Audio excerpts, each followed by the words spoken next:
10, 9, 8, 7, 6, 5, 4, 3, 2, 1, 0.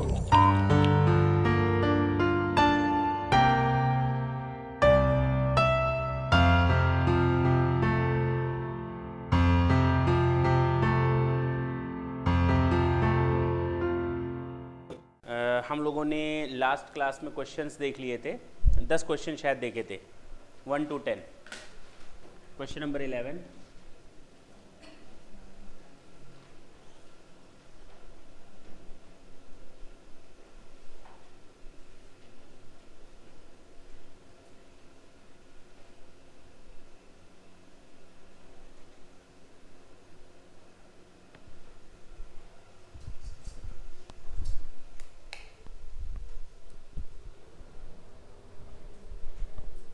Opening WDV है आपका 5 लाख,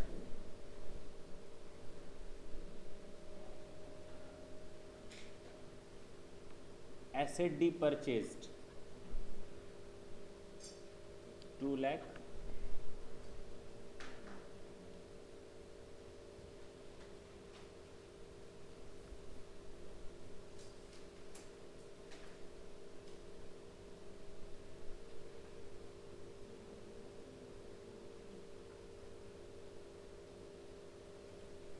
चलो इस केस को थोड़ी देर बाद निपटेंगे।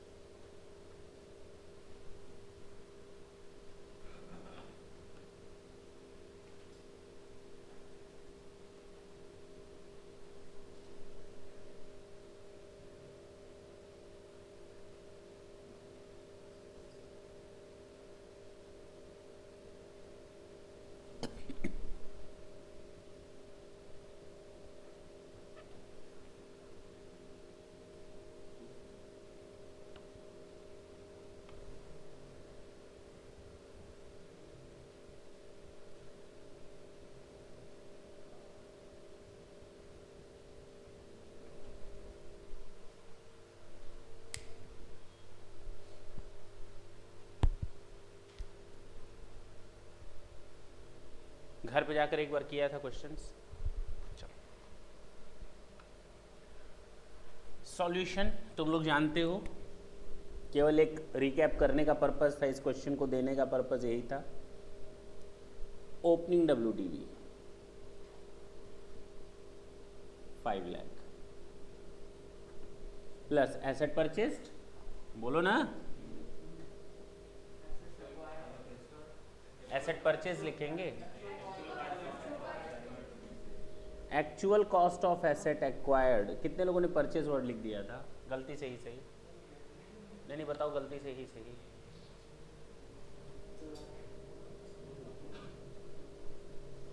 देखो इधर ABC, अब तक हम लोगों ने देखा इसका कोई मतलब नहीं था, नंबर ऑफ एसेट से कोई लेना देना नहीं था। Minus money payable A, B and C, कितने में?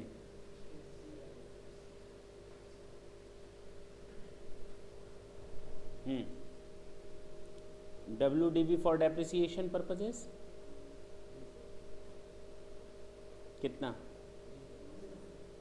तो ये पूरी नई नई एसेट है और नई एसेट हमारी 180 दिन से अधिक है, तो माइनस डेप्रिसिएशन 20,000 का 20%,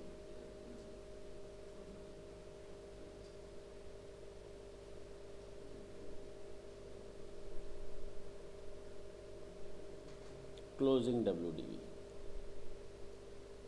दैट इज द वे। कोई नई चीज तो बताई नहीं मैंने।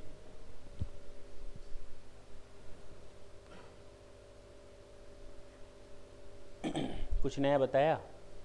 आगे चले, कुछ नया सुनते हैं।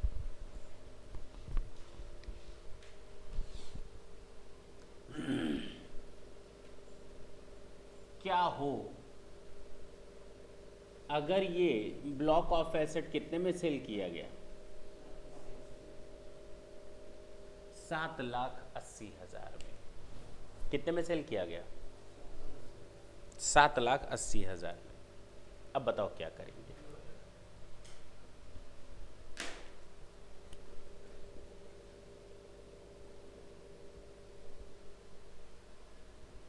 हाँ बोलो। नील हो जाएगा। माइनस में कितना आएगा? माइनस, ये नया मैथमेटिक्स है कि 7 लाख में से 7 लाख,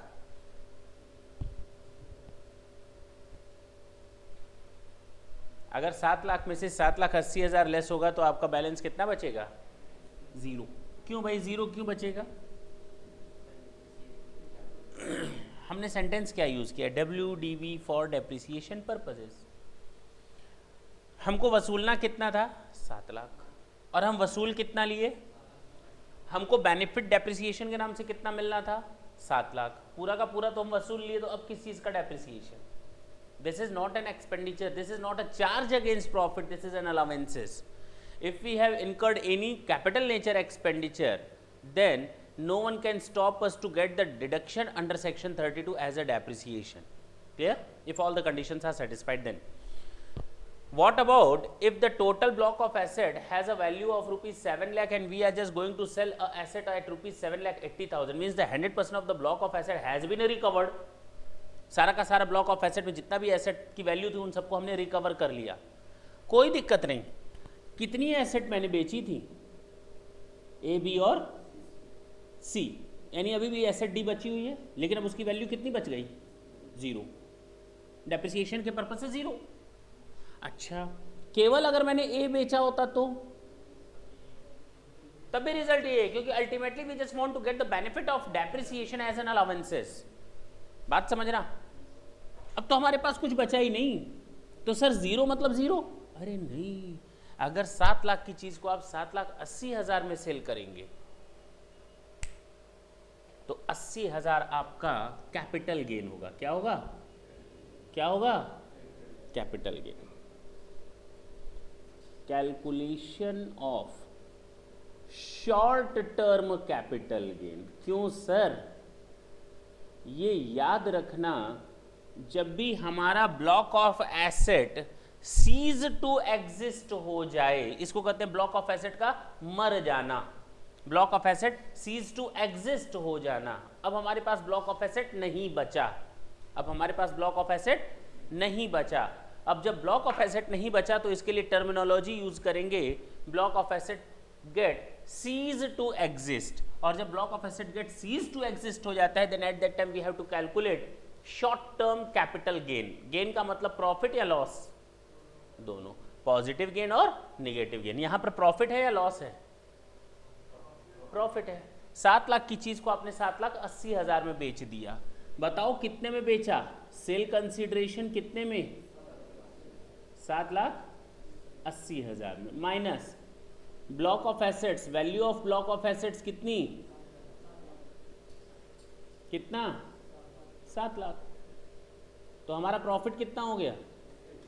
80,000. ये हमारा STCG अराइज हो गया.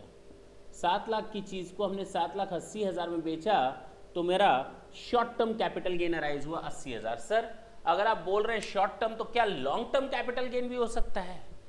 क्या लॉन्ग टर्म कैपिटल गेन भी हो सकता है?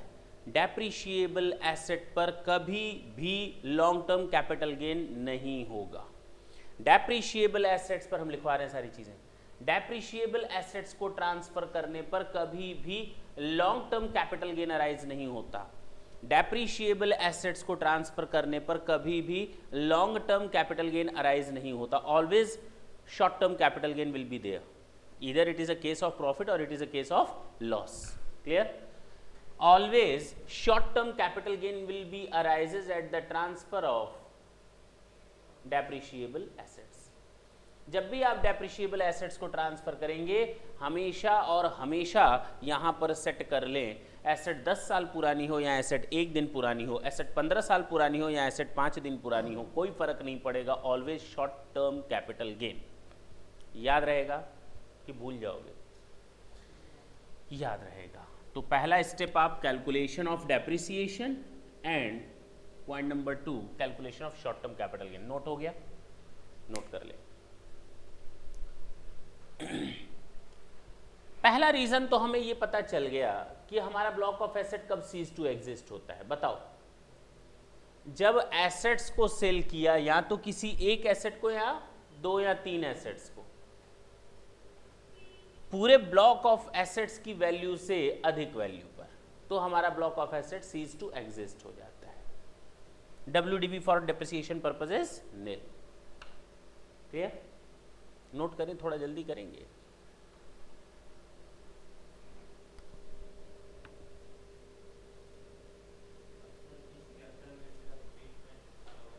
कैपिटल गेन चैप्टर में देखेंगे हम लोग डिटेल में।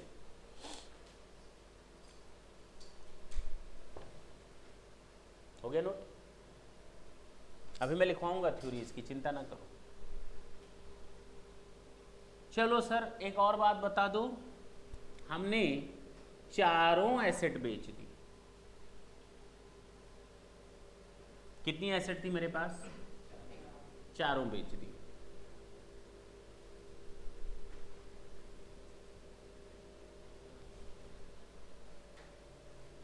पूरा क्वेश्चन नोट करेंगे।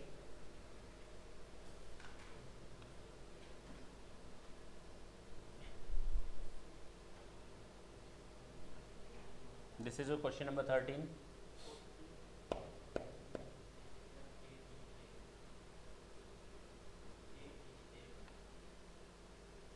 क्या मिस्टेक है बोले? ये पहले बेचा बाद में खरीदा इंसान, ये 14 ये 15 है।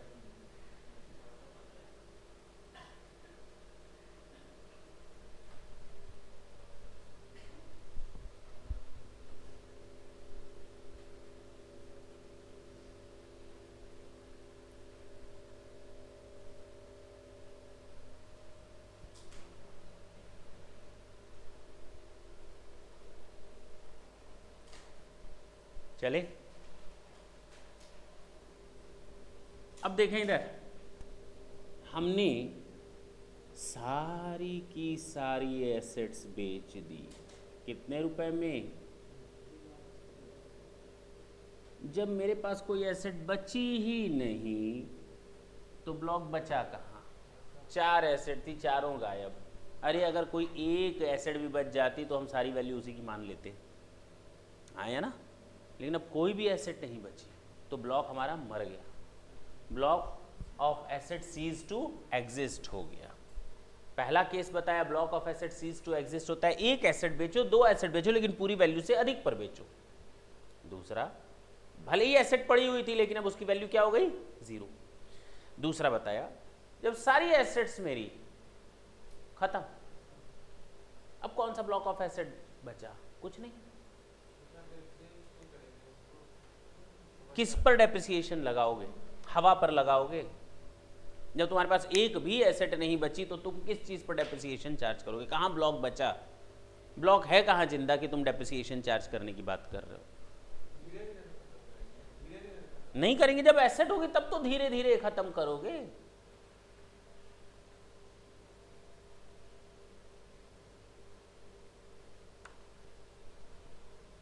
अब बताओ, 780 380 में बेच दिया मैंने, और वैल्यू कितनी थी ब्लॉक की?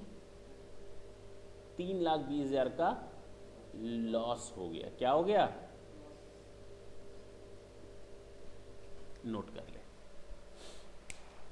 तो ब्लॉक ऑफ एसेट 2 केसेस में ही सीज टू एग्जिस्ट होगा, याद रखना। पहला केस समझ में आ गया होगा, जब किसी एक एसेट को ब्लॉक की वैल्यू से अधिक पर सेल करें। दूसरा केस, जब सारी एसेट्स ही बेच दें, ब्लॉक ऑफ एसेट में कुछ भी ना बचे, कोई भी एसेट ना बचे डेप्रिसिएशन के लिए।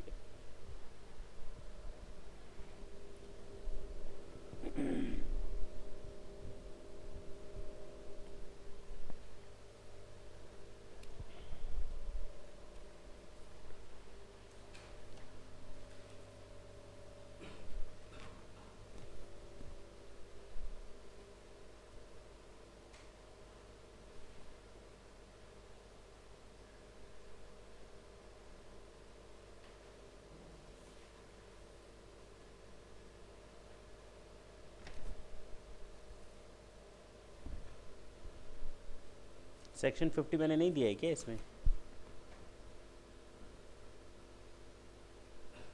नहीं दिया है, मैं नोट करवाता हूँ, ठीक है।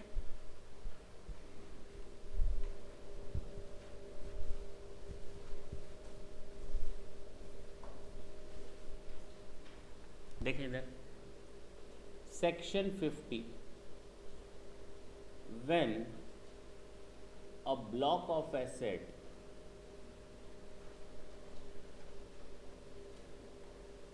gets cease to exist,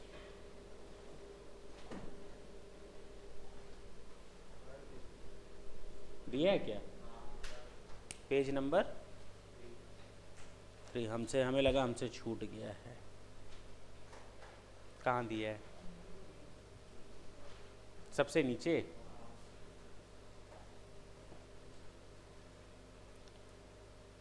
okay, page number 4 पे है ना पहला और दूसरा पॉइंट, ठीक। देखिए पेज नंबर 4 पे ए एंड बी दोनों दिया हुआ है, पेज नंबर 4 पे ए एंड बी पॉइंट दोनों दिया है। When one or some of the asset in the block of asset, not all,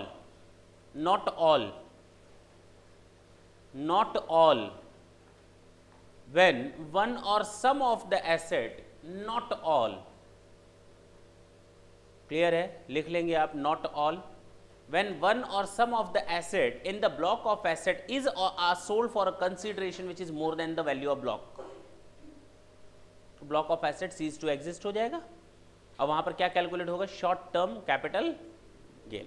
when all the assets are transferred for a consideration which is less than the value of block, when all the assets are transferred for a consideration which is less than the value of block of asset, किसी सारी assets को मैंने बेच दिया, चाहे कम पे या ज्यादा पे, doesn't mean at all, less than लिखना उचित नहीं था। When all the asset are transferred for a consideration which is less than or more than, means if all the assets are sold out, that's it, that is more than sufficient। ज़्यादा पर हो तो भी block of asset हट जाता है, खत्म हो जाता है, कम होता है तो भी प्रॉफिट, उस समय लॉस ही अराइज होगा, हाँ या ना? यहाँ तो कोई दिक्कत? बोलो। सेक्शन 50 इस चैप्टर का हिस्सा नहीं है, ब्लॉक ऑफ एसेट कब सीज टू एग्जिस्ट होता है, ये है कैपिटल गेन का, लेकिन रेलिवेंट पोर्शन है हमारे डेप्रिसिएशन का, क्योंकि डेप्रिसिएशन तो अब नहीं कैलकुलेट होगा, लेकिन इन दो केसेस में डेप्रिसिएशन छोड़कर क्या कैलकुलेट करोगे? Short term capital gain. When a block of asset get cease to exist, then we are not required to calculate the amount of depreciation because the WDV for depreciation purposes is nil, and in the same case we are required to calculate short term capital gain, and a block of asset will get ceased to exist only in these two cases. The first one case, when all of the assets of block are sold out, are transferred, are disposed of. Second, when one or some of the asset of the block are transferred at higher than the value of block, that's it. Clear है? पक्की बात है, हमें नहीं लगता कि इसमें कहीं कोई दिक्कत होगी। अब जब भी कोई क्वेश्चन आएगा तो हम लोग को ये पता चल जाएगा when section 50 will be attracted, कब सेक्शन 50 हम लोग को लगाना है। मैं फिर से पढ़ता हूँ, पेज नंबर 3 में सबसे नीचे दिया हुआ है section 50, computation of capital gain in case of depreciable assets. Where a capital asset become part of block of asset, then no capital gain shall be calculated until block of asset exists. Okay, capital gain shall be calculated as and when block of asset cease to exist. एक asset बेच रहे हो, दो asset बेच रहे हो, तीन asset बेच रहे हो, कभी भी block of capital gain calculate मत करो एसेट को बेचने पर। आश्चर्य की बात है, एसेट सेल हो रही है लेकिन हम लोग कैपिटल गेन कैलकुलेट नहीं कर रहे, क्यों? क्योंकि ब्लॉक अभी जिंदा है। जब तक ब्लॉक जिंदा है तब तक कैपिटल गेन कैलकुलेट करना मना है। अच्छा, इसका मतलब कैपिटल गेन तभी कैलकुलेट होगा जब ब्लॉक ऑफ एसेट मर जाएगा, और ब्लॉक ऑफ एसेट कब मरेगा? दो कंडीशन मैंने बता दी। Only short term capital gain arises on depreciable assets of block of asset, बता दिया। Section 50 attracted only in these two cases. और लास्ट में दिया हुआ है नोट्स, बता चुके हैं हम, इस पर क्वेश्चन भी सॉल्व करना है। Insurance compensation respect of asset destroyed shall be deducted, बता दिया था एक क्वेश्चन में मैंने, हाँ या ना? However, if STCG arises under section 50 because of insurance compensation, then such STCG shall be taxable in the previous year in which the, छोड़ दो इसको, ये हम लोग सेक्शन 45(1)(a) पढ़ेंगे कैपिटल गेन में। सेक्शन 45(1)(a) के नीचे लिख दो कैपिटल गेन एक्सेप्शन टू, छोड़ दो, कैपिटल गेन लिख देना, 45(1)(a) के नीचे लिख दो कैपिटल गेन चैप्टर, ठीक है ना।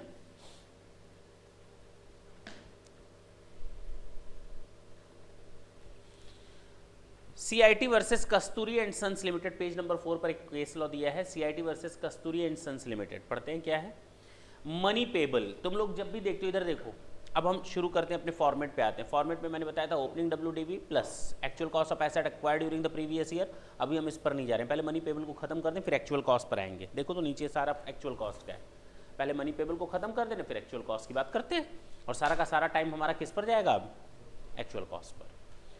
पहला मैंने देखा ओपनिंग WDV, ज़्यादा टेंशन नहीं है, प्लस एक्चुअल कॉस्ट, इसके बाद देखेंगे माइनस मनी पेबल। क्या है मनी पेबल, CIT वर्सेस कस्तूरी। सर यहाँ पर हमको आपने कहा मनी पेबल का मतलब एसेट सोल्ड, तो एसेट सोल्ड का मतलब मनी रिसीवेबल होता है, मनी पेबल होता है। कितना कंफ्यूजन है अभी तो किसी बच्चे ने भी नहीं पूछा कि सर मनी पेबल क्यों, मनी रिसीवेबल या मनी रिसीट होना चाहिए, बोलो ना, उल्टा नहीं लग रहा। कॉमन सेंस की बात है। गेन का मतलब क्या होता है, positive gain and money payable का मतलब क्या होगा, पैसा जो जाएगा और पैसा जो आएगा। बात खत्म। क्यों इन सब पचड़ों में पड़ क्यों रहे हो। हमको चलो ठीक है, इसको दिक्कत हो गई ना, इसको टेंशन आ गई। चलो अब हम तुमसे पूछते हैं, आउटस्टैंडिंग इनकम कभी नाम सुना है कि एक्रूड इनकम सुना है? दोनों सुना है, गलत है ना। जबकि एक्रूड इनकम होता है, आउटस्टैंडिंग एक्सपेंसेस होता है। एक्चुअल में तो ये है, एक्रूड इनकम होती है, एक्सपेंसेस आउटस्टैंडिंग होता है। जो पैसा मिलने वाला होता है उसको एक्रूड बोलते हैं, हाँ या ना। और जो पैसा जाने वाला होता है, गया नहीं, वो आउटस्टैंडिंग होता है। यही तो जानते हैं। लेकिन यहां पर छोड़ दो, वहां पर भी तुम लोग कई बार छोड़ चुके। आउटस्टैंडिंग इनकम भी बोल सकते हो, क्या दिक्कत है। एक्रूड एक्सपेंसेस भी बोल सकते हो, कोई दिक्कत नहीं है। तो इन पचड़ों में ना पढ़ो, CIT वर्सेस कस्तूरी के केस में आते हैं, ठीक है ना। Money payable in section 43 subsection 6 has to be interpreted only as actual money payable in cash और by cheque draft and not any other thing और benefit which can be converted into money. In the instant case, the aircraft of the SSC met with an accident and the insurance company gave a similar aircraft to the SSC. The Supreme Court held that in the present case, contract of insurance was a contract of reinstatement and not contract for money. Money payable. Money payable का मतलब होता है cash या check. सुन लो पहले, मेरा घर भूकंप से उड़ गया, बम से नहीं उड़ा, भूकंप से ढह गया, गिर गया। इंश्योरेंस कंपनी ने उस घर को दोबारा बनवा दिया, कोई फर्क नहीं पड़ता, मेरे ब्लॉक ऑफ एसेट पर कोई फर्क नहीं पड़ने वाला। लेकिन अगर इंश्योरेंस कंपनी ने हमें कैश दे दिया होता तो फर्क पड़ता, मनी पेबल में आ जाता। मनी पेबल मतलब मनी रिसीवेबल, मनी पेबल में आ जाता। बोलो, यहां मनी पेबल में केवल कैश और चेक की बात करते हैं। एसेट को एज सच रखना इंपॉर्टेंट नहीं है, वो तो जैसे एसेट थी वैसी एसेट मिल गई। जैसे डेप्रिसिएशन चार्ज कर रहे थे वैसे डेप्रिसिएशन चार्ज करो, कहीं कोई फर्क थोड़ी आया। हमको एसेट के बदले एसेट मिल गई, घर के बदले घर मिल गया, तो जैसे जो ब्लॉक चल रहा है चलने दो, उसको टच मत करना। The most important case law Kasturi and sons limited, underline कर लेंगे। क्लियर हुआ। एसेट के बदले एसेट मिल गई कंपनसेशन में, तो कोई फर्क नहीं पड़ेगा हमारे ब्लॉक पर, जैसे चल रहा था ब्लॉक चलता रहेगा। मनी पेबल इज 0, कोई फर्क नहीं पड़ा। बोलो, लेकिन अगर एसेट खत्म हो गई उसके बदले हमको कैश या चेक मिला है तो फर्क पड़ेगा मनी पेबल में। देखो क्या लिखा है, money payable has to be interpreted only as actual money payable in cash और बाय चेक और ड्राफ्ट। अंडरलाइन कर लो कैश, चेक और ड्राफ्ट पर, और मनी को अंडरलाइन कर लेना। मनी वर्ड को अंडरलाइन करना, कैश को अंडरलाइन करना, चेक को अंडरलाइन करना, ड्राफ्ट को अंडरलाइन करना, सब अंडरलाइन मत कर लेना सारी चीजें।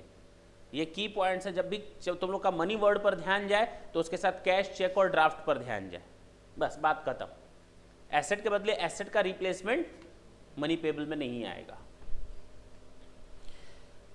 ठीक हुआ, समझ में आया। अब अपने मुद्दे की बात करें तो कस्तूरी एंड सन्स हमेशा याद रहेगा। बोलो भाई। सब कुछ देख लिया फॉर्मेट में,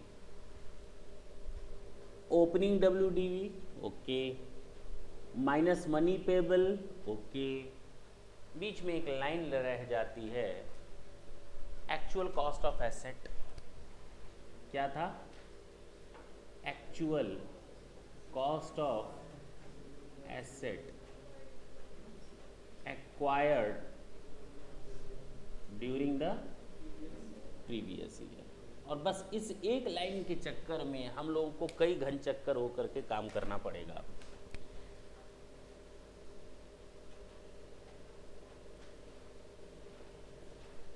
ये 3 अलग अलग लाइनें हैं। सबसे पहले जानते हैं कोई भी एसेट जो during the previous year acquire हुई है उसको हम ऐड करते हैं। कोई दिक्कत? कोई एसेट जो during the previous year acquire हुई उसको हमें ऐड करना पड़ेगा।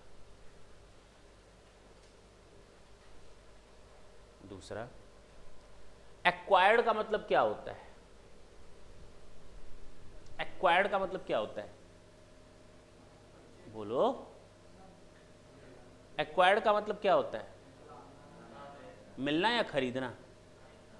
खरीदना। देखो ना कितना गलत जवाब दिया। एक्वायर्ड का मतलब खरीदना नहीं होता, वो परचेस का मतलब होता है, कब्जा करना। पेट दिखाओ डॉक्टर को।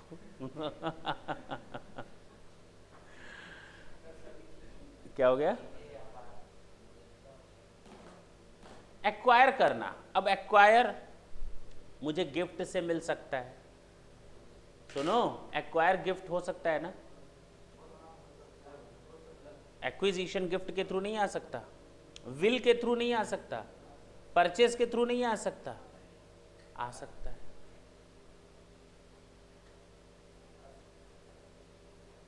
केवल इतनी ही चीजें नहीं है। अभी एक लिस्ट बनने जा रही है पूरी एक्विजिशन के लिए कि कहां कहां से एसेट हमारे पास आ सकती है, और उन एक्विजिशन के समय हम उन एसेट्स का एक्चुअल कॉस्ट क्या लेंगे। अब तक तो हम एक्चुअल कॉस्ट का सिंपल सा मीनिंग समझते थे। If we are just going to purchase any asset, acquisition का मतलब if we are just going to purchase और buy any asset, then we are required to calculate the amount of purchase plus commission plus brokerage minus recovery, that's it, वही जानते थे। अब हमारा क्या मतलब निकलेगा एक्चुअल कॉस्ट का डिफरेंट डिफरेंट केसेस में? सर पहले तो आप हमें ये बता दीजिए कि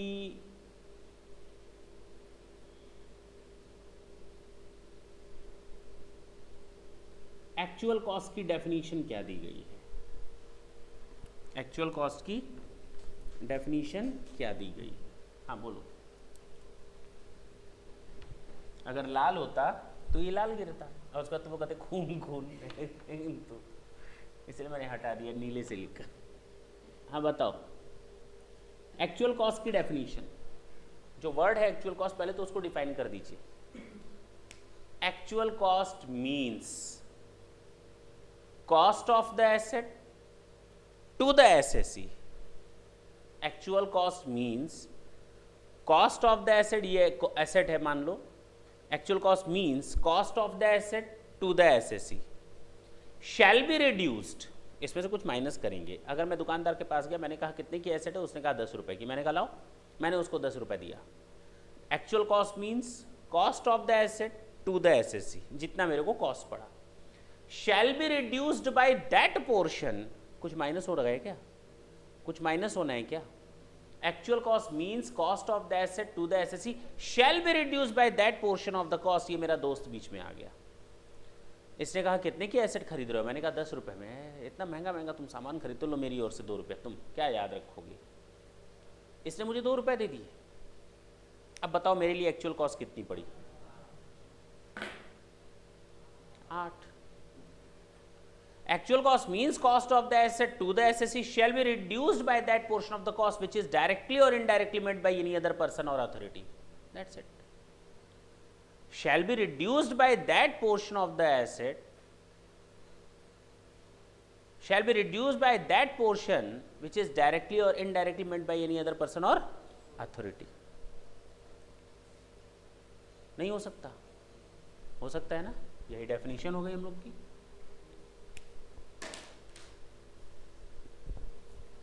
हाँ बोलो।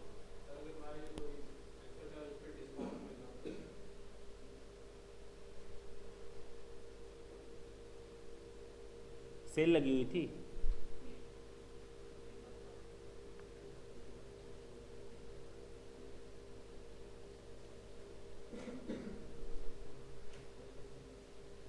शैल भी, बात नहीं, बात नहीं।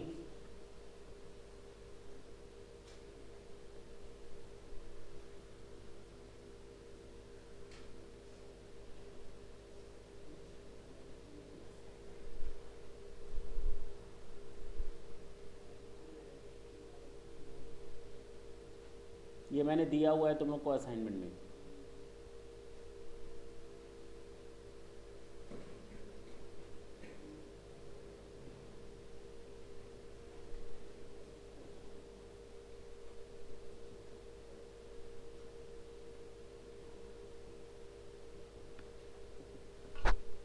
This is the definition of actual cost. Actual cost means cost of the asset to the assessee 10 रुपए, शैल बी रिड्यूस, माइनस कर दो that portion which is directly और indirectly met by any other person और authority. कितना simple definition है, कोई typical है क्या?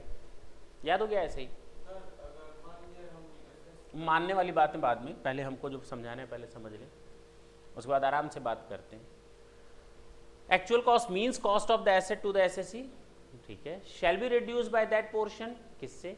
विच इज डायरेक्टली और indirectly met by any other person और अथॉरिटी, डायरेक्टली और इनडायरेक्टली। यह है एक्चुअल कॉस्ट की डेफिनेशन। लेकिन यहां पर एक्चुअल कॉस्ट का मतलब वही है जिसके लिए मेरे पास कोई कॉस्ट गई, cost of the asset to the assessee, मेरी जेब से कुछ गया तो वो कॉस्ट है। मैंने तुम लोग को एक नोट लिखवाया नहीं है, इंपॉर्टेंट नोट,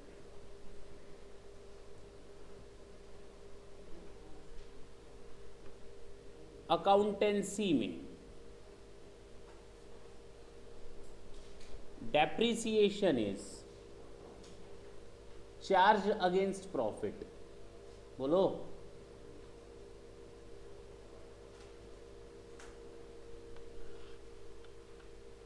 इनकम टैक्स में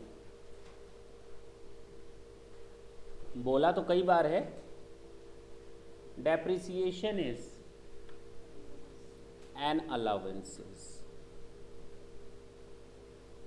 सर दोनों में फर्क क्या पड़ा? केवल नाम ही तो चेंज हुआ है, क्या ट्रीटमेंट में फर्क आता है? जमीन और आसमान का।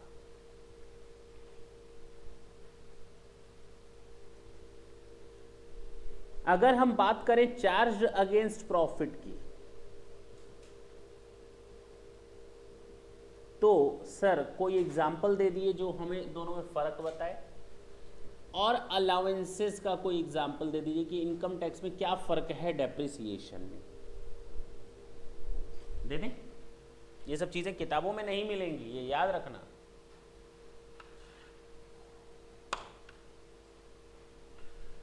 क्या फर्क है? चार्ज अगेंस्ट प्रॉफिट का मतलब है, हमने बोला है अकाउंट से हम लोग को कोई लेना देना नहीं, लेकिन दोनों को डिफरेंशिएट तो करना जरूरी है, कंफ्यूजन ना हो। Profit before depreciation and tax 2 lakh रुपए, और डेप्रिसिएशन है मेरा 1,50,000। तो प्रॉफिट बिफोर टैक्स कितना आ जाएगा? बोलो, बोलते क्यों नहीं? 50,000। कोई दिक्कत है? यह है केस नंबर 1। केस नंबर 2 की बात करो।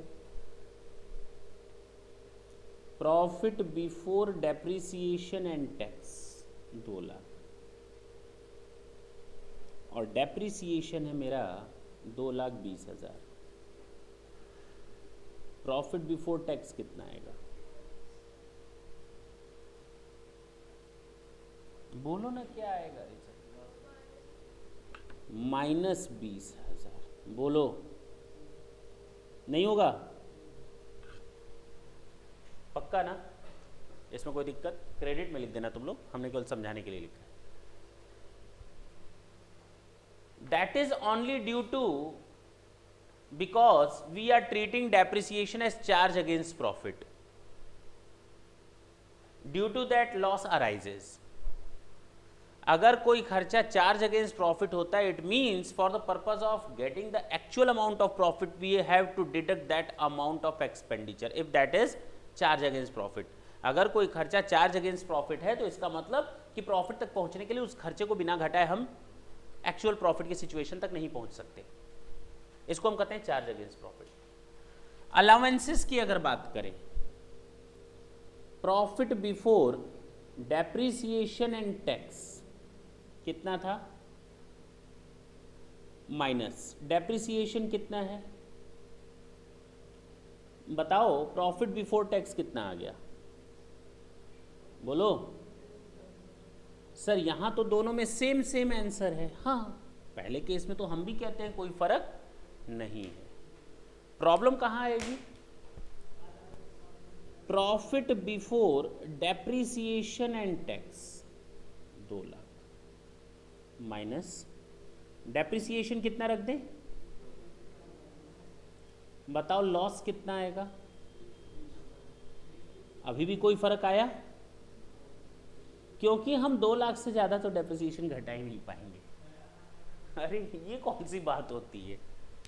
अलाउंसेस का मतलब होता है these are to be treated as an allowances only to the extent of availability of profit. Due to that allowances your profit cannot be converted into loss. इस allowances को मिलने से आपका प्रॉफिट कभी भी लॉस में कन्वर्ट नहीं होगा. जीरो हो सकता है but it can not be converted into loss. समझ में आई बात? सर सुने ना,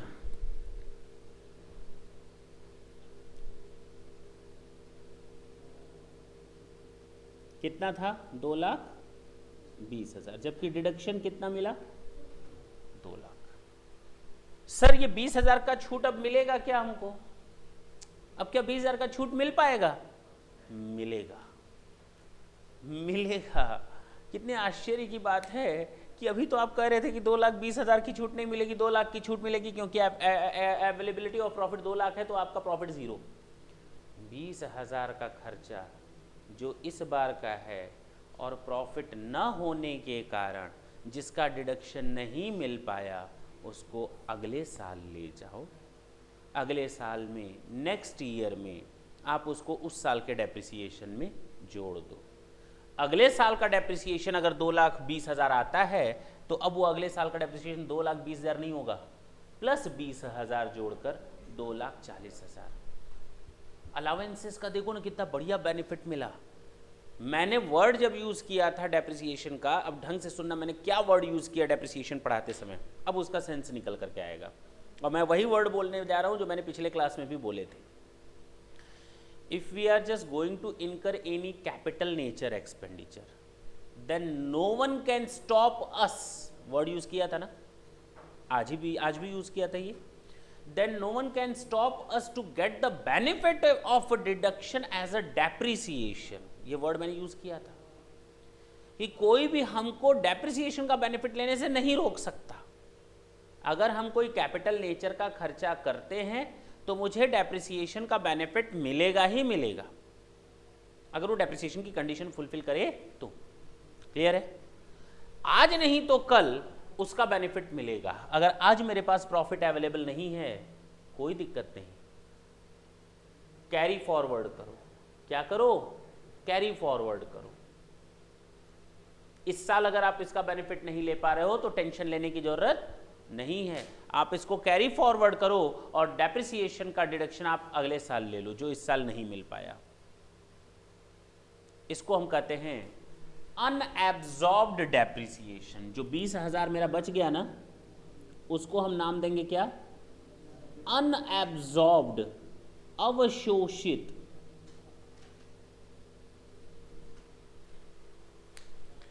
अनएब्जॉर्ब्ड डेप्रिसिएशन, वो डेप्रिसिएशन जो एब्जॉर्ब नहीं हो पाया. वो डेप्रिसिएशन जो एब्जॉर्ब, कोई दिक्कत नहीं, वो अगले साल एब्जॉर्ब करवा लेना, वो अगले साल एब्जॉर्ब करवाना. और अनएब्जॉर्प्शन ऑफ डेप्रिसिएशन से रिलेटेड रूल दिए हुए हैं सेक्शन 32(2) में. सेक्शन 32(2) में।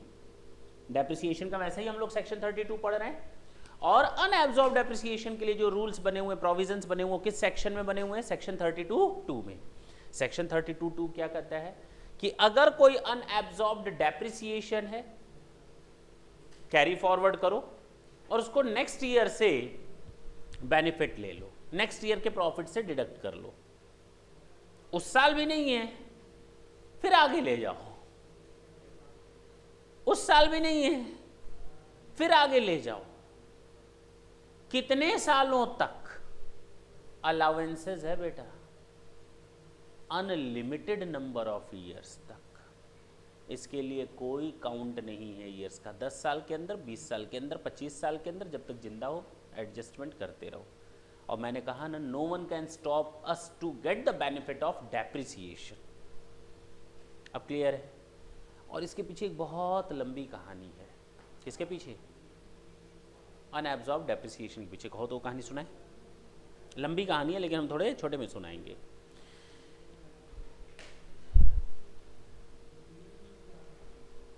डेप्रिसिएशन का बेनिफिट सही मायनों में एक ही कंपनी ने उठाया, वो थी रिलायंस। किसने?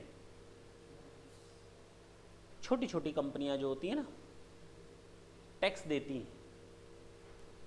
10 लाख रुपए की कंपनी हो, 20 लाख रुपए की कंपनी हो, 50 लाख रुपए की वैल्यू हो, 1 करोड़ की हो, 10 करोड़ की हो, 50 करोड़ की, 1000 करोड़ की कंपनी होकर गवर्नमेंट को केवल मूर्ख बनाया। 1 रुपए टैक्स नहीं दिया रिलायंस कंपनी ने। किसको बेस लेकर मालूम है? केवल डेप्रिसिएशन को बेस लेकर के। कई सरकारें आई और कई सरकारें गईं, लेकिन इसने केवल ठेंगा दिखाया गवर्नमेंट को कि बेटा जो भी कर लो तुम, हम तो टैक्स नहीं देने वाले, क्योंकि तुम्हारे रूल्स के हिसाब से ही हम चल रहे हैं। छोटे सिटी की छोटी कंपनियां टैक्स देती थीं, लेकिन इतनी बड़ी कंपनी सरकार को क्या दिखाती थी? ठेंगा। कहानी सुनना चाहोगे?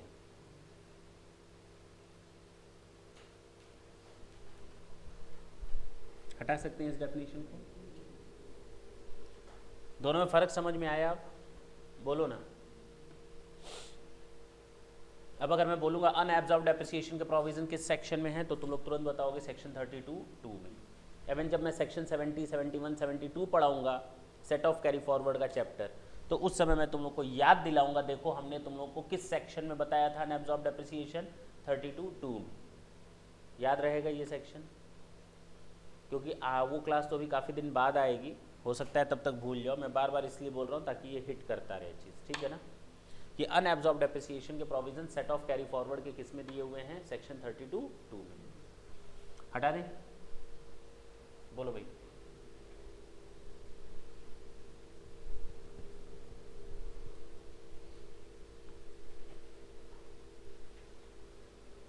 उसके बाद हम लोग एक्चुअल कॉस्ट के एक्सप्लेनेशंस पर आएंगे डायरेक्ट। हटाएं इसको।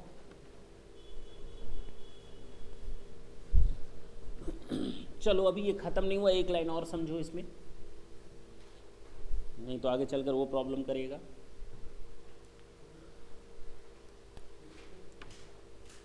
अगर मैं तुम्हारे सामने लिख दूं नेट प्रॉफिट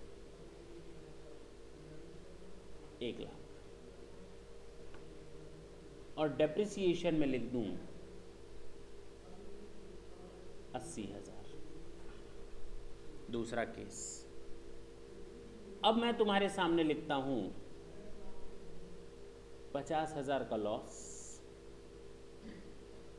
और 30,000 का डेप्रिसिएशन। एग्जाम में अगर इस तरह से क्वेश्चन कुछ आ जाए, हम क्या इंटरप्रिटेशन करेंगे? मेरी बात नहीं समझ पाए तुम लोग? मतलब क्या 80,000 लेस होने के बाद नेट प्रॉफिट आया है? 30,000 लेस होने के बाद 50,000 का लॉस आया है? पक्की बात है ना? हाँ या ना? ना। इसमें कंफ्यूजन हो सकता है। इसमें तो कुछ सोचना ही नहीं है कि 1 लाख रुपए का प्रॉफिट है, नेट प्रॉफिट, और 80,000 का डेप्रिसिएशन है। इट मीन्स नेट प्रॉफिट कब कैलकुलेट होता है? After deduction of depreciation. ठीक, यानी 1 लाख तब आया है जब 80,000 घट चुका है, लेस हो चुका है। मैंने तुम लोगों को अभी अभी बताया ना, profit can not be converted into loss due to having the amount of depreciation. हमारा प्रॉफिट कभी भी लॉस में कन्वर्ट नहीं हो सकता डेप्रिसिएशन के कारण। कहाँ से लेस कर दिए होगे तुम? नहीं बताओ ना, कहाँ से लेस कर दिए होगे? अब क्लियर हुआ? अब क्लियर है कि अभी भी डाउट है? सोचो ना, कितनी छोटी सी चीज है।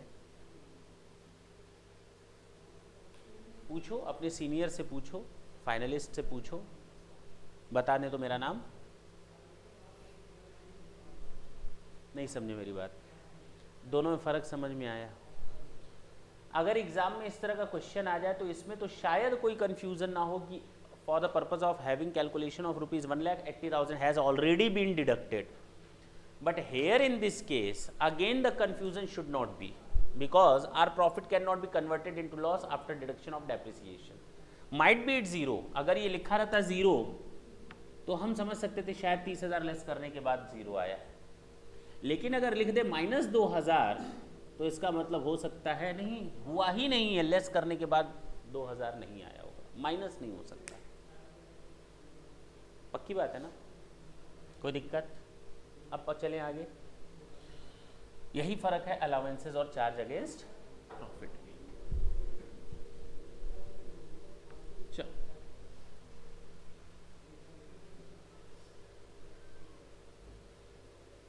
Story time.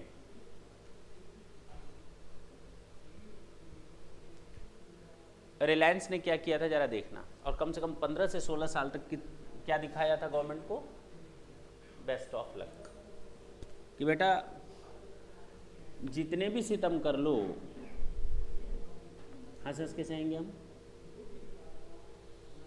करता क्या था रिलायंस वाला? ये इनकम टैक्स में फाइल करता था। 2 मिनट के लिए मान लेना, कैलकुलेशन हम अकाउंट्स के हिसाब से बताएंगे, अदरवाइज इनकम टैक्स में अकाउंट्स नहीं बनते, मैंने पहले ही बताया है। केवल एक सामने पिक्चर क्लियर करने के लिए मैं बता रहा हूँ। और ये कंपनीज एक्ट के हिसाब से बनाता था।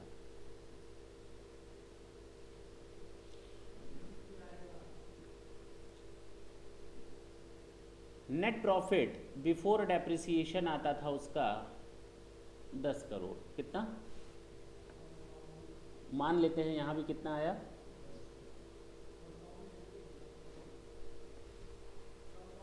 डेप्रिसिएशन कम से कम उन रेट्स पर तो चार्ज करने हैं जो हमारे शेड्यूल्स में यानी कि इनकम टैक्स में दिए हुए हैं। और वो उन एसेट्स को खरीदता था, जानते हो किन एसेट्स को? जिन पर 100% डेप्रिसिएशन एक ही साल में मिल जाता है नॉर्मली।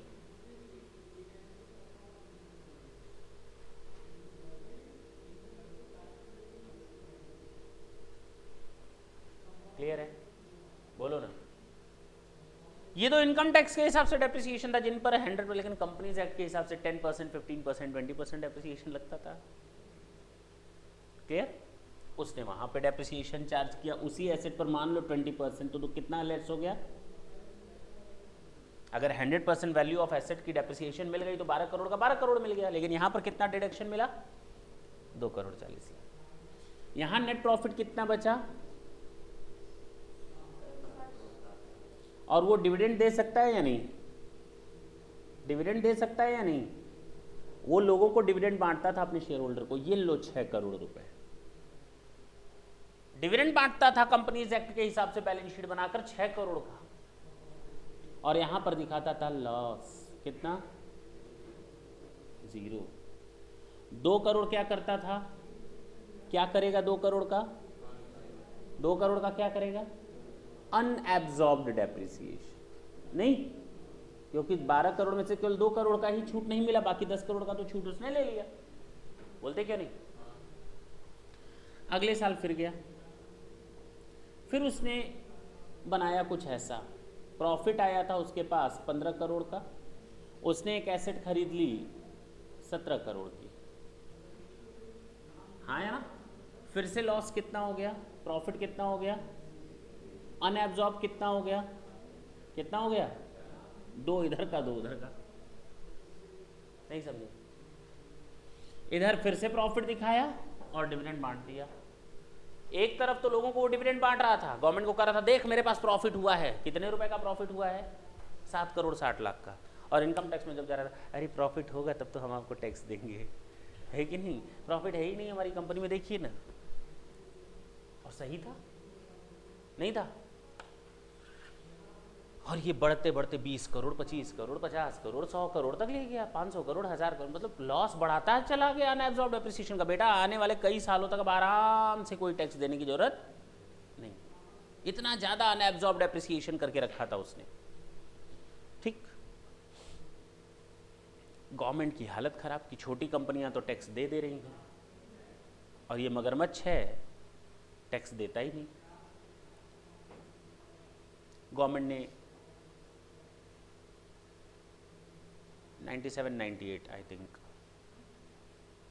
सोचो चंद्रशेखर की सरकार चली गई, वीपी सिंह की सरकार चली गई 90 में, 91 में, 88 में, 92 में कांग्रेस की सरकार आई। उस समय मनमोहन सिंह थे हमारे वित्त मंत्री, प्रधानमंत्री नहीं, फाइनेंस मिनिस्टर। इकोनॉमिक रिफॉर्म्स की प्रोसेस स्टार्ट हुई, उन्होंने भी पूरी कोशिश की कि इस कंपनी से क्या ले लें, और उन लोगों ने जानते हो पूरे जतन किए। अब एग्जैक्ट टाइम नहीं मालूम, लेकिन उन लोगों ने एक रूल लाया उस समय, अब 88 में या 90 या 92 में, एग्जैक्ट मुझे नहीं मालूम इस समय, उन लोगों ने एक रूल फ्रेम किया। उन्होंने पूरा सिस्टम चेंज किया केवल रिलायंस के चक्कर में, कि अलाउंसेस का बेनिफिट हम केवल आने वाले 8 साल तक देंगे। अनएब्सॉर्ब्ड डेप्रिसिएशन का बेनिफिट कितने सालों तक? 8 साल तक। 8 साल के ऊपर नहीं कवर कर पाएंगे आप। अब रिलायंस जो थी इतना ज़्यादा कर करके उसको मालूम था पूरी लाइफ टाइम तक वसूलते रहेंगे। अब उसके बाद गवर्नमेंट ने रेस्ट कर दिया 8 साल, दांत दिखाई गवर्नमेंट। उसने कहा कोई फर्क नहीं पड़ता, 8 साल भी बहुत हैं, 8 साल भी बहुत हैं, हम फिर खरीदेंगे एसेट, 8 साल के अंदर कवर कर लेंगे, फिर खरीदेंगे, फिर 8 साल के अंदर। गवर्नमेंट फिर टेंशन में कि तो 1 रुपया टैक्स नहीं दे रही। सोचो वीपी सिंह, चंद्रशेखर, मनमोहन सिंह जब वित्त मंत्री थे, उस समय की सरकारों ने पूरी कोशिश की कि इससे क्या निकलवा ले, टैक्स निकलवा ले, नहीं निकलवा पाए। अल्टीमेटली 97-98 में एनडीए की सरकार आई, बीजेपी गवर्नमेंट। उस समय उन लोगों ने सोचो, उन्होंने भी रूल नहीं चेंज किया, एक नया चैप्टर इंट्रोड्यूस कर दिया इनकम टैक्स में, जिसका नाम था, सुनो ना, मिनिमम अल्टरनेटिव टैक्स।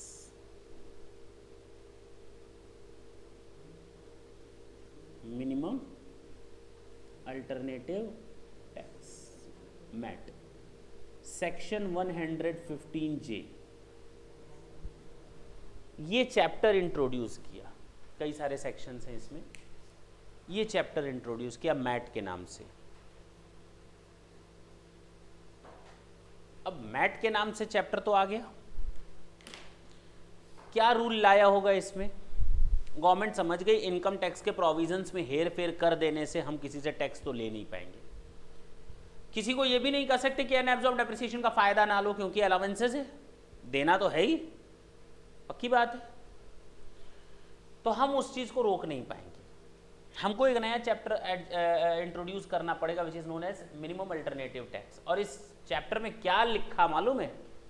उसमें लिखा, आप अगर कंपनीज एक्ट, हाँ इसको भूल गए सब, क्या लिखा कि अगर आप कंपनीज एक्ट के हिसाब से प्रॉफिट दिखा रहे हैं ना, तो कम से कम इतना टैक्स जरूर दो।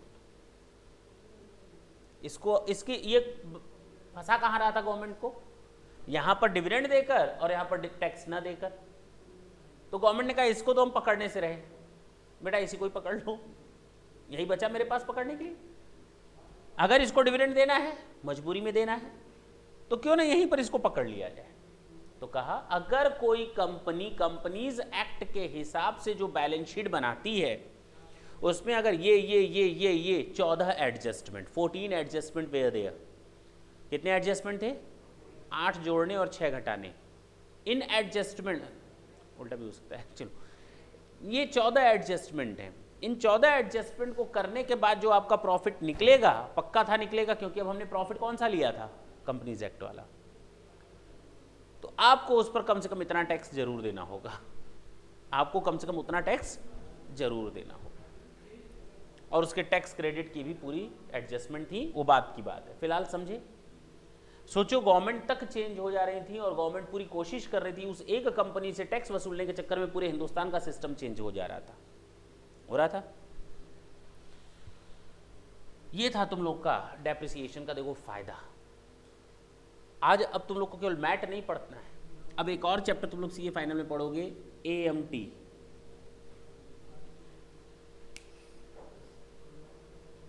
Alternative minimum tax. अरे मिनिमम अल्टरनेटिव टैक्स ये कंपनियों पर लगता है, ये अदर देन कंपनियों पर लगता है, ठीक है ना। फिलहाल हटा सकते हैं।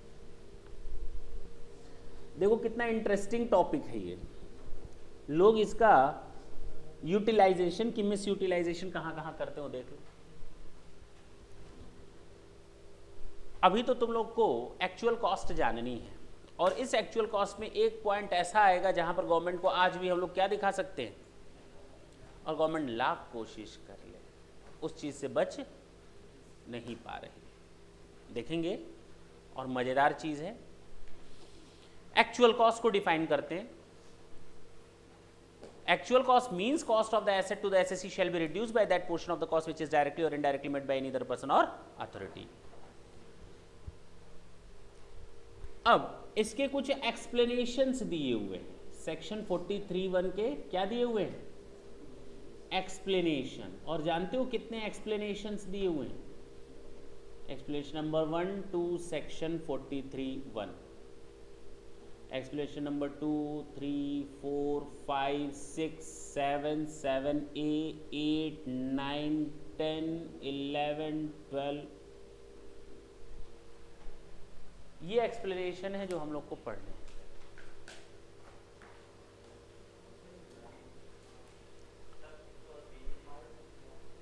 तो बीमार क्यों हो रहे हो, 5th वाला हाँ मिल जाएगा। क्या है ये बता सकते हो, actual cost means cost of the asset to the assessee, वो तो डेफिनेशन में ही हो गया, लेकिन जरूरी नहीं कि एक्विजिशन केवल खरीद करके किया जाए।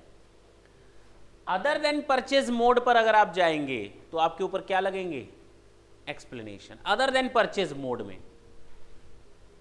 परचेज मोड भी आएंगे, ये बेसिकली आपको बताएगा। जरा देखते हैं, एक हिंट मैं दे देता हूं, ये एप्लीकेबल होता है अगर मैंने कोई एसेट साइंटिफिक रिसर्च के लिए खरीदी थी। किसके लिए खरीदी थी, और अभी तक मैंने इसके बारे में सेक्शन तो कुछ बताया ही नहीं, और उसके लिए सेक्शन कौन सा है, सेक्शन 35। जब हम लोग डेप्रिसिएशन ओवर कर लेंगे उसके बाद हम लोग सेक्शन 35 में पहुंचेंगे। तो सर अभी आप बताएंगे या पोस्टपोन करेंगे, क्या करें, अभी बताएं, और डिटेल में नहीं बताएंगे, थोड़ा हिंट दे देंगे, और उसके बाद जब हम लोग सेक्शन 35 पढ़ेंगे तो डिटेल में पढ़ेंगे। हम केवल उतना ही बताएंगे जो इस सेक्शन के लिए इंपॉर्टेंट है और जेन्युइन चीज है। सेक्शन 35 बताएगा तुम लोगों को कि अगर आपने, तुम बताओ, प्रॉफिट बिफोर डेप्रिसिएशन है 5 लाख, मैंने एक फर्नीचर खरीदा 3 लाख रुपए का, इस पर तुम्हें क्या मिलता है, डेप्रिसिएशन। क्या मिलता है, मैंने एक प्लांट खरीदा, क्या मिलेगा उस पर, लेकिन ये प्लांट, ये फर्नीचर, ये बिल्डिंग, ये शिप और ये इनटेंजिबल एसेट अगर मेरे नॉर्मल बिजनेस में यूज होने के लिए हैं तो मुझे क्या मिलेगा, डेप्रिसिएशन।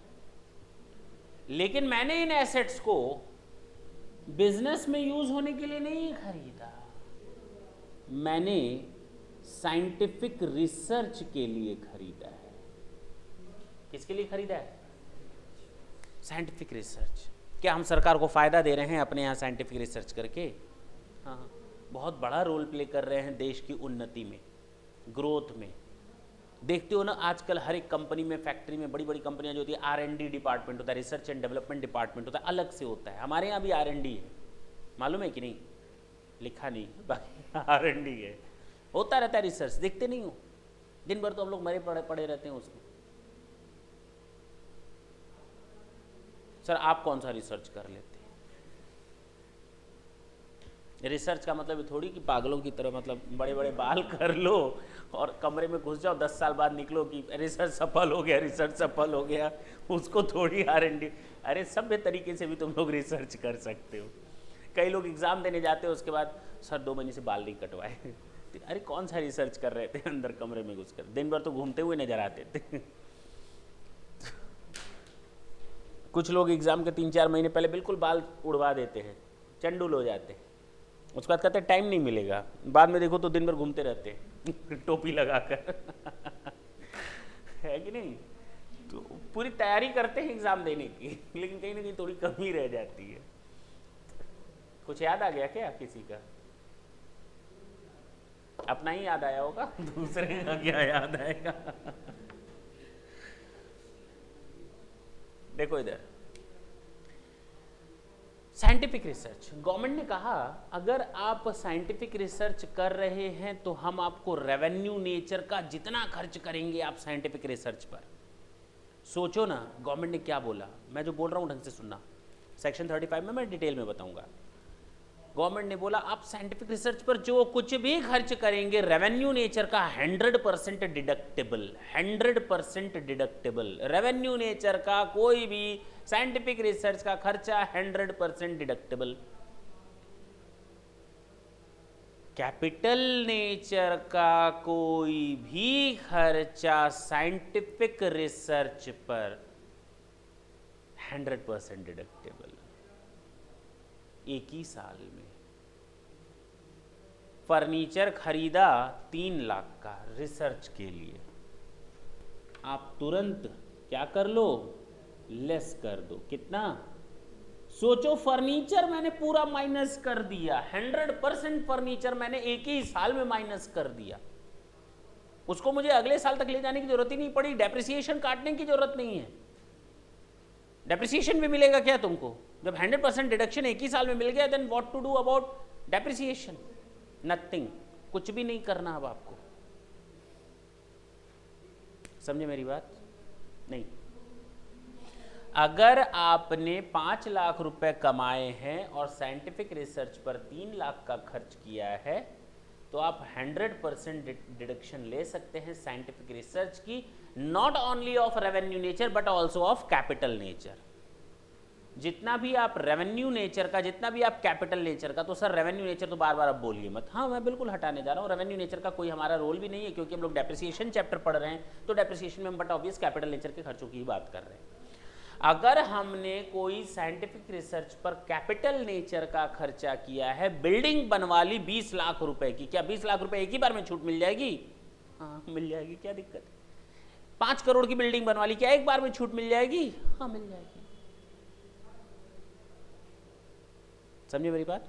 और इसका ट्रीटमेंट सेम वैसे ही होगा, इसका ट्रीटमेंट सेम वैसे ही होगा कैपिटल नेचर के डिडक्शन का, जैसे कि डेप्रिसिएशन एंड अनएब्जॉर्ब्ड डेप्रिसिएशन का होता है।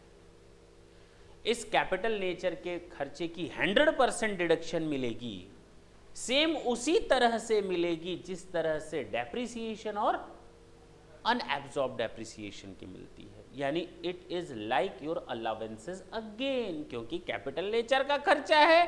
तो मैंने बताया if we are just going to incur any capital nature expenditure, then no one can stop us to get the deduction under section 32 as a depreciation, but we are not getting the depreciation, we can get the benefit of deduction as a scientific research expenses under section 35। Benefit तो benefit है, चाहे आपको 32 में मिले चाहे आपको 35 में मिले, कैपिटल नेचर का खर्चा है। अगर नॉर्मल बिजनेस में यूज हुआ होता फर्नीचर बिल्डिंग तो हमको नॉर्मल डेप्रिसिएशन मिलता, लेकिन साइंटिफिक रिसर्च में अगर वही फर्नीचर और बिल्डिंग यूज हो रहा है तो 100% डिडक्शन उसी साल मिल जाएगा। अगर नहीं मिल पाता क्योंकि प्रॉफिट कम है, अलावेंसेस की तरह ट्रीट होगा। मैंने कहा ना सेम उसी तरह ट्रीट होगा जैसे कि डेप्रिसिएशन और अनएब्जॉर्ब डेप्रिसिएशन। इसका मतलब साइंटिफिक रिसर्च का कैपिटल नेचर का खर्चा भी अलावेंसेस माना जाता है। अगर इस साल प्रॉफिट पूरा ना हो पाए तो जो बच गया साइंटिफिक रिसर्च का एक्सपेंसेस डिडक्शन न मिलने के कारण उसको हम क्या मानेंगे? अनएब्जॉर्ब साइंटिफिक रिसर्च, और उसको हम अगले साल एडजस्ट करेंगे। कितने सालों तक? Unlimited number of years. 8 साल दिमाग से हटाओ ना, रूल ख़त्म हो गया। अब जब गवर्नमेंट ने टैक्स देना शुरू, रिलायंस कंपनी ने टैक्स देना शुरू कर दिया तो वापस वहीं पहुंच गए जहां 20 साल पहले थे। अभी मैंने थोड़ी देर पहले बताया 32(2) में हम लोग को अनलिमिटेड नंबर ऑफ ईयर्स तक का डेप्रिसिएशन मिलता है। वो रूल ख़त्म हो गया। अब जब टैक्स लेने लगे रिलायंस कंपनी से तो वापस उसी रूल पर चले गए जो 20 साल पहले था। समझे? तो अब हमारा अनलिमिटेड नंबर ऑफ ईयर्स तक डिडक्शन मिलता है अनएब्जॉर्ब का। कंसेप्ट क्लियर हुआ? इतना सही मुझे बताना था, पक्की बात है। केवल मैं आज ये पहला ही बताऊंगा और ढंग से देख लें, उसके बाद नेक्स्ट क्लास में हम लोग का ये पूरा टॉपिक उम्मीद करते हैं सारा ख़त्म हो जाएगा। और उसके लिए ये तैयार करके आना, माइंड सेट करके आना।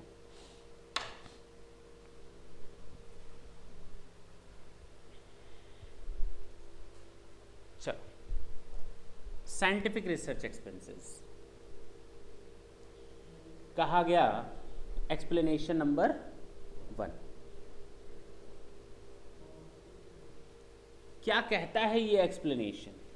इसने कहा कि अगर आप कोई एसेट साइंटिफिक रिसर्च में यूज कर रहे थे, मान लेते हैं फर्नीचर। फर्नीचर कितने में खरीदा था?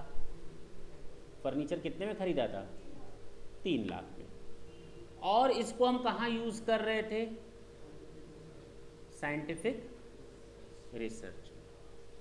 और मेरे पास जब मैंने खरीदा था तो प्रॉफिट मेरे पास अवेलेबल था 4 लाख का, और माइनस कर दिया scientific research capital nature expenses. बोलो ना कितना? 3 लाख। तो मेरे पास प्रॉफिट कितना बचा था? 1 लाख। फिलहाल हमें इससे मतलब नहीं कितना प्रॉफिट बचा है या कितना नहीं। हमें डिडक्शन पूरी मिल गई थी या नहीं? हाँ या ना? अल्टीमेटली मैंने एक ही वर्ड बार बार बोला, no one can stop us to get the deduction. हमें पूरा 3 लाख का 3 लाख छूट मिल गया। अब क्या हुआ? 3 लाख के फर्नीचर को मैंने पिछले साल यूज किया साइंटिफिक रिसर्च में। अब इस साल मुझे लगता है कि उस फर्नीचर को मैं बिजनेस में ले आऊं। कहाँ ले आऊं? हो सकता है? नहीं हो सकता।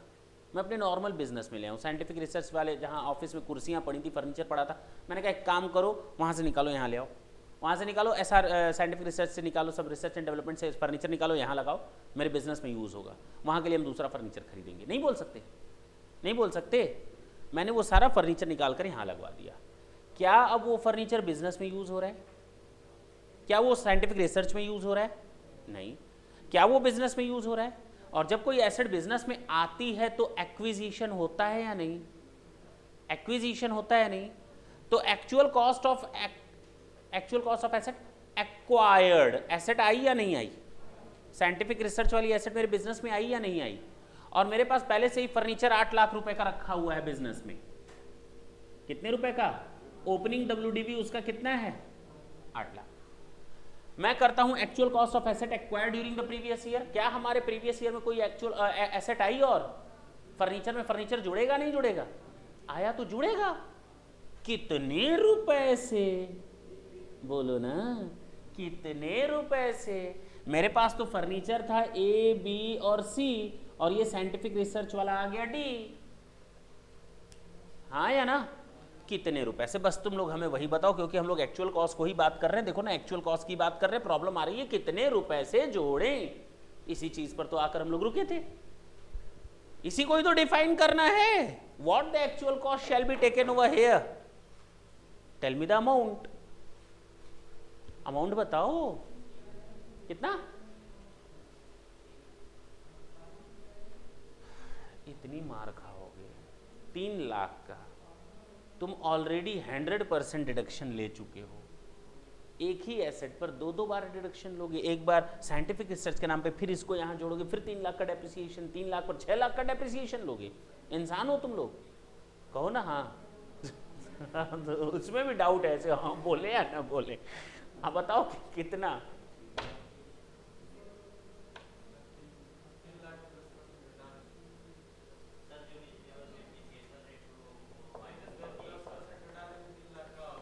बाबू तुम लोग ऐसे क्यों नहीं सोचते हो? अगर तुम लॉ मेकर होते तो क्या करते? कितना इमोशनल होकर सोचते हो, जज्बाती होकर सोचते हो, वो सब किनारे रखो। हमें एक बात बताओ, 3 लाख की एसेट मैंने खरीदी, क्या 3 लाख का मुझे डिडक्शन मिल गया? हाँ या ना? क्या मुझे और डिडक्शन मिलना चाहिए? हाँ या ना? तो बात खत्म करो ना, बात पे मिट्टी डालो, कितना हो जाएगा? 0। क्योंकि कुछ डिडक्शन लेने के लिए बचा ही नहीं। क्या अब इसको जोड़ने से कोई फायदा मिल गया हमको? अगर हम ना भी जोड़ते तो कोई फर्क आता हमारा? बोलते क्यों नहीं? बहुत फर्क आता। केवल ये 0 अमाउंट कोई वैल्यू रखता है, ये मत सोचना कि कोई वैल्यू नहीं रखता। जमीन और आसमान का फर्क आएगा। जरा देखोगे कैसे? तुम लोगों के कहने पर मैंने इसको नहीं रखा। ढंग से सुनना, तुम लोगों के कहने पर सर 0 है, की फर्क पैदा है, मैंने इसको हटा दिया, मैंने लिख दिया कुछ नहीं, और उसके बाद मैंने एसेट को बेच दिया, सोल्ड। ABC कितने में मालूम है? 7 लाख में। बताओ ब्लॉक ऑफ एसेट जिंदा है या मर गया? मर गया, मर गया। अब क्या कैलकुलेट करोगे तुम लोग? Short term capital gain, short term capital gain. लेकिन ऐसे तो गलत हो गया ना। अगर हम ऐसे डी रखते, 0 पर ही रखते, अब बोलो क्या ब्लॉक ऑफ एसेट मर गया? फर्क आया जमीन और। क्या तुम लोग short term capital gain calculate करोगे? 1 मिनट, पहले तो मुझे बातों को समझाना, बीच में न काटो। नहीं समझ में आई बात? 0 लिखो, कोई फर्क नहीं पड़ता, सोचना गलत है, बहुत फर्क पड़ेगा। तो actual cost is 0 and we have to mention it at ₹0। हमको डी एसेट दिखानी पड़ेगी, 0 पर ही सही, दिखाओ जरूर। अब क्लियर हुआ? हाँ, अब पूछो।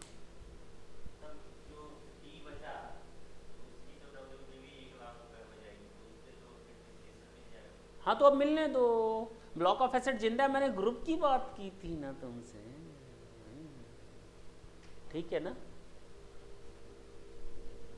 डेप्रिसिएशन उस पर नहीं मिलेगा, बेसिकली वही चीज अब हमें कई सालों तक बेनिफिट मिलेगा। वैसे लॉस की तरह बेनिफिट मिल जाता, शॉर्ट टर्म कैपिटल लॉस आ जाता तुम लोग के चक्कर में, और वैसे क्या डिप्रिसिएशन के नाम पर कई सालों में मिलेगा। बात तो वही पड़ेगी, मैंने पहले ही बताया है, अल्टीमेटली द इम्पैक्ट इज 0, चाहे अकाउंट्स के पर्पज से चलो, चाहे तुम लोग इनकम टैक्स से, लेकिन सोचने का तरीका दोनों में अलग अलग। अच्छा चलो सुनो ना, हमारा यहां प्रॉफिट था केवल कितना, तो हमें कितना डिडक्शन मिल सकता है मैक्सिमम साइंटिफिक रिसर्च का, कैपिटल नेचर का, only to the extent of availability of profit. तो हमें मैक्सिमम छूट मिल सकती है 2 लाख, और प्रॉफिट कितना बचा यहाँ? 0। अनएब्जॉर्ब्ड साइंटिफिक रिसर्च कितना बचा? 1 लाख। मानते हो ना?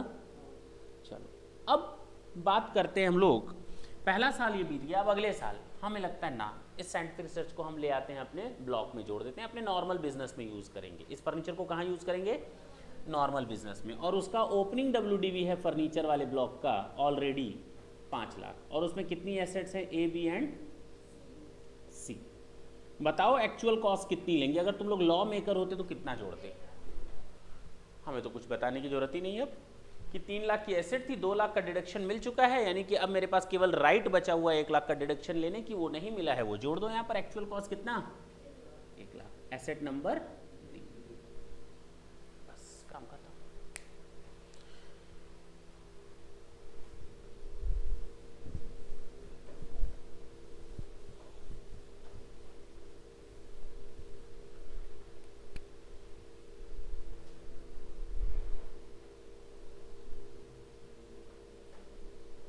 Explanation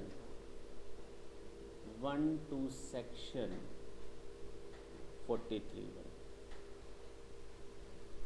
If any scientific research asset bring to use in business, बोलो ना,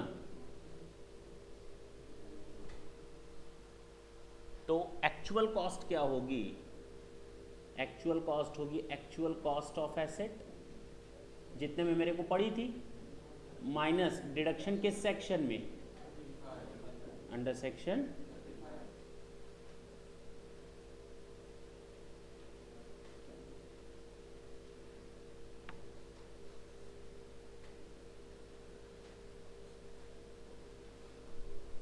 बस हो तो गया।